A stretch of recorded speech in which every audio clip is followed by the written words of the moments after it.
क्या होगा जब कोई इंसान जिसे सबने कमजोर समझकर छोड़ दिया हो वही अचानक एक दिन वर्दी में लौट आए। सोचिए, जिस लड़की को लोग कभी दबा कर रखते थे वही जब एक आईपीएस अधिकारी बनकर सामने आए और पूरे सिस्टम को हिला दे, तो उन लोगों का क्या हाल होगा जिन्होंने उसे तोड़ने की कोशिश की थी। आज की कहानी में सरू की वापसी सिर्फ एक वापसी नहीं होगी, बल्कि एक ऐसा तूफान होगा जो वेद की दुनिया को हिलाकर रख देगा। लेकिन असली सवाल यह है, क्या वेद इस सच को संभाल पाएगा या फिर सरू का यह नया रूप उसकी सबसे बड़ी सजा बन जाएगा। अगर आपको ऐसे धमाकेदार ट्विस्ट पसंद हैं तो वीडियो को लाइक जरूर करें, चैनल को सब्सक्राइब करें और कहानी को अंत तक सुनें, क्योंकि आगे जो होने वाला है वो सब कुछ बदल देगा। सुबह का समय था, लेकिन शहर की हवा में आज कुछ अलग ही तनाव महसूस हो रहा था। सड़कें आम दिनों की तरह चल रही थीं, लोग अपने कामों में व्यस्त थे, लेकिन एक नाम था जो कई सालों से गायब था, सरू। किसी को नहीं पता था कि वह कहाँ है, क्या कर रही है और जिंदा भी है या नहीं। इसी शहर के एक बड़े घर में वेद खड़ा खिड़की से बाहर देख रहा था। उसके चेहरे पर बेचैनी थी, लेकिन आंखों में एक पुरानी याद का बोझ भी था। सरू, यही नाम उसके दिमाग में बार बार घूम रहा था। उसने कभी सोचा नहीं था कि सरू इस तरह अचानक उसकी जिंदगी से गायब हो जाएगी और फिर कभी वापस नहीं आएगी।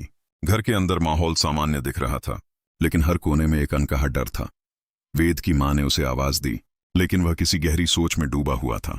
मां ने धीरे से कहा, वेद, तुम फिर उसी के बारे में सोच रहे हो ना? वेद ने कोई जवाब नहीं दिया, बस उसकी आंखें थोड़ी और भारी हो गईं। दूसरी तरफ शहर के बाहर एक ट्रेन धीरे धीरे स्टेशन पर आ रही थी। लोग उतर रहे थे, लेकिन उसी भीड़ में एक ऐसी लड़की भी थी जिसने सबका ध्यान अपनी ओर खींच लिया। साधारण कपड़े, शांत चेहरा, लेकिन आंखों में एक अलग ही आत्मविश्वास था। वह थी सरू।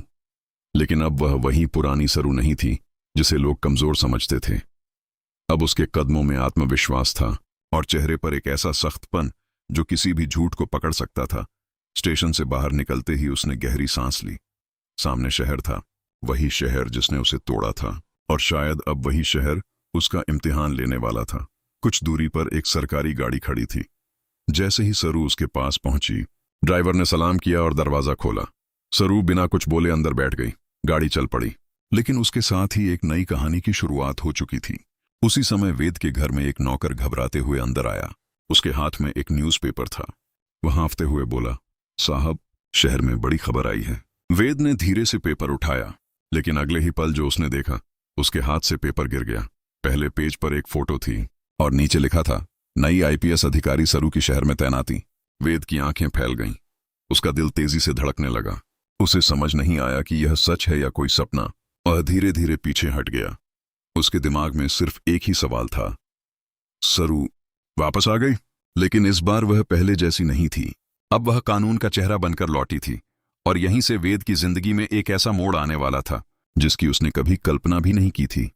सरू अब शहर में कदम रख चुकी थी, और अब हर सच धीरे धीरे सामने आने वाला था। शहर में खबर फैलते देर नहीं लगी थी कि सरू अब सिर्फ एक आम लड़की नहीं रही, बल्कि एक आईपीएस अधिकारी बनकर लौट आई है। लेकिन सबसे बड़ा झटका उन लोगों को लगने वाला था जिन्होंने कभी उसे कमजोर समझकर नजरअंदाज किया था। वेद अब भी उस खबर को बार बार देख रहा था। उसकी आंखों में हैरानी थी, लेकिन उससे ज्यादा एक अनजाना डर था। उसे समझ नहीं आ रहा था कि अचानक सब कुछ इतना बदल कैसे गया। वेद की मां ने धीरे से कहा, अगर ये सच है तो सरू अब पहले जैसी नहीं रही होगी। वेद ने धीमी आवाज में जवाब दिया, वो कभी कमजोर थी ही नहीं, हमने उसे समझने में गलती की। इसी बीच शहर के पुलिस हेडक्वार्टर में एक मीटिंग चल रही थी। बड़े अधिकारी सामने बैठे थे और बीच में खड़ी थी सरू, पूरी यूनिफॉर्म में, शांत लेकिन बेहद सख्त नजरों के साथ। उसके सामने एक फाइल रखी गई थी। उसमें शहर में चल रहे कुछ पुराने केस, कुछ गुमशुदा लोग और कुछ बड़े नामों की डिटेल थी। ऑफिसर ने कहा, सरू, ये केस आसान नहीं है, इसमें बहुत बड़े लोग शामिल हो सकते हैं। सरू ने बिना झिझक जवाब दिया, अगर कानून कमजोर लोगों की आवाज नहीं सुन सकता तो मैं सुनूंगी। कमरे में सन्नाटा छा गया।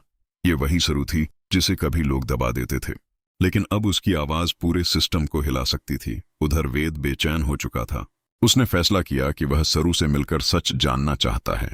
उसे लग रहा था कि कोई बड़ा राज है जो उससे छुपाया गया है, लेकिन उसे नहीं पता था कि अब सरू से मिलना उतना आसान नहीं रहेगा। शाम होते होते शहर में हलचल बढ़ गई थी। पुलिस की गाड़ियां इधर उधर घूम रही थीं।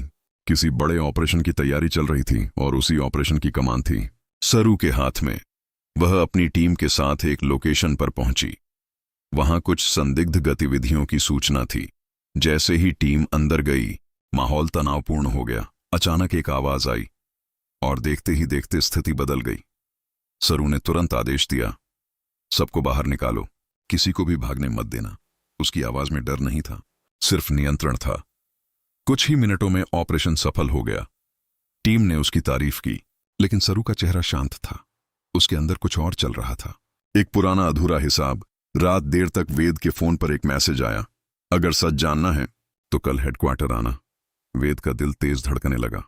उसे समझ आ गया था कि अब खेल शुरू हो चुका है, और इस खेल की सबसे बड़ी खिलाड़ी थी सरू। अगली सुबह शहर में हल्की धुंध थी, लेकिन हेडक्वार्टर के अंदर माहौल पूरी तरह तनाव से भरा था। वेद समय पर वहां पहुंच गया। उसके कदम भारी थे, लेकिन इरादा साफ था। उसे सरू से मिलना ही था। जैसे ही वह अंदर गया, सामने एक बड़ा दरवाजा खुला और वहां खड़ी थी सरू। दोनों की नजरें पहली बार इतने सालों बाद टकराईं। कुछ सेकंड तक कोई कुछ नहीं बोला। फिर वेद ने धीरे से कहा, तुम सच में वापस आ गई हो? सरू का चेहरा शांत था। उसने जवाब दिया, मैं कभी गई ही नहीं थी, बस तुमने मुझे देखना बंद कर दिया था। ये शब्द वेद के दिल में लग गए। वेद आगे बढ़ा, तुम इतनी बदल कैसे गईं? सरू ने उसकी आंखों में देखते हुए कहा, बदलाव तब आता है जब सच दर्द बन जाता है। कमरे में सन्नाटा छा गया। सरू ने एक फाइल टेबल पर रख दी। इस शहर में कई सालों से कुछ लोग सिस्टम को खेल की तरह इस्तेमाल कर रहे हैं, और उनमें कुछ नाम तुम्हारे भी हैं, वेद। वेद स्तब्ध रह गया। क्या मतलब? सरू ने धीरे से कहा, तुम्हें सब पता था, लेकिन तुमने कभी सवाल नहीं किया। वेद के हाथ कांपने लगे। अब उसे समझ नहीं आ रहा था कि वह किस पर भरोसा करे। सरू ने आगे कहा, मैं यहां बदला लेने नहीं आई, मैं यहां सच सामने लाने आई हूं। लेकिन उसकी आंखों में एक पुराना दर्द साफ दिख रहा था। वेद ने धीरे से कहा, और मैं? सरू ने एक पल उसे देखा, फिर कहा, तुम उस सच का हिस्सा हो जिसे मैं या तो बचा सकती हूं या खत्म कर सकती हूं। यह सुनकर वेद पूरी तरह टूट गया। उसी पल बाहर सायरन की आवाज गूंजने लगी। एक नई फाइल आई थी, एक बड़ा केस, और उसमें कुछ ऐसे नाम थे जिन्होंने पूरे शहर को हिला दिया था। सरू ने यूनिफॉर्म ठीक की और कहा, अब खेल शुरू होता है, और इस बार नियम मैं बनाऊंगी। वेद वहीं खड़ा रह गया। उसके सामने सरू नहीं थी, अब एक आईपीएस अधिकारी खड़ी थी, जो सच और झूठ के बीच की आखिरी दीवार थी। और कहानी यहीं खत्म नहीं होती, क्योंकि अब असली टकराव बाकी था। वेद बनाम सिस्टम और सरू बनाम उसका अतीत।